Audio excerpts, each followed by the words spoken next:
Today's story is about the little mermaid. Once upon a time, far out in the sea, there lived a sea king with his queen and four beautiful daughters. The youngest princess was the loveliest and had the most melodious voice. She was called the little mermaid. On a stormy day, the little mermaid was frolicking about when she saw a prince fall off a ship. She rescued him from drowning and dragged him to the shore. She looked at him and thought, "Oh, how handsome he is!" The little mermaid fell in love with the prince. To be with the prince, the little mermaid asked the sea witch to turn her into a human.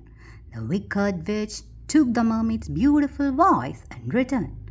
She warned the little mermaid, "If the prince doesn't marry you, you will dissolve into the sea water."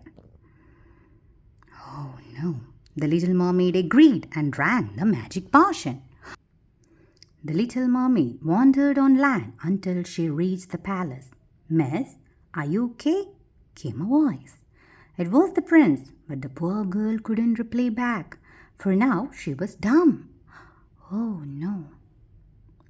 "Let me help you," said the kind prince.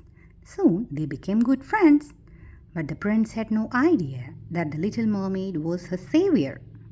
A few days later, the prince met a beautiful princess. Mistaking her for the girl who had saved him, the prince proposed to the princess.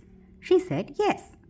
The little mermaid was heartbroken. Oh, look how the prince is proposing to the princess. He's asking, "Will you marry me?" And she said yes. Oh no. See the little mermaid. She's so sad now.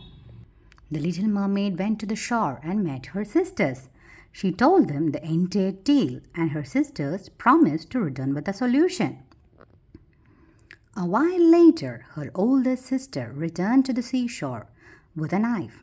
"I got it from the sea witch. If you kill the prince with this knife, you will become a mermaid again," she said. Now the only way for her is to kill the prince with the knife. Otherwise, she can't go to the sea, and here she is in the land. She is already dumb. That night, the little mermaid crept into the prince's room. But seeing his lovely face, she couldn't kill him. She loved him too much. "Goodbye," she whispered, crying. The air fairies were impressed with little mermaid's noble deed. Before she could die, they turned her into an air fairy, and she lived out the rest of her days as little fairy. Oh, see how she's now a fairy and flying?